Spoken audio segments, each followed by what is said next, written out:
ولی لفظ سے یقیناً آپ سب واقف ہوں گے، لیکن کیا آپ جانتے ہیں ولی کون ہوتے ہیں؟ کیا چلا کشیوں کے ذریعے اولیاء اللہ کے مرتبے تک پہنچا جاتا ہے؟ چلا کشیوں کے ذریعے کرامات کے اظہار کو ولایت سمجھا جاتا ہے؟ دوستوں، محترم سلطان بشیر محمود صاحب نے اپنی کتاب الفوز العظیم میں نہایت خوبصورتی سے ولی اللہ کی بنیادی خصوصیات کو بیان کیا ہے۔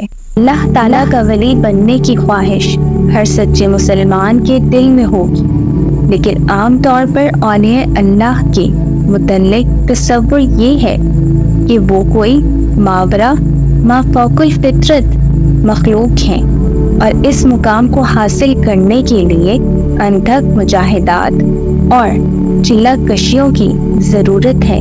حالانکہ ایسی کوئی بات نہیں۔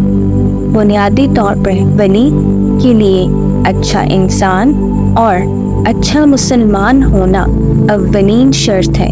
افسوس اس طرف کم توجہ دی جاتی ہے اور چلا کشیوں کے ذریعے کرامات کے اظہار کو ولایت سمجھا جاتا ہے۔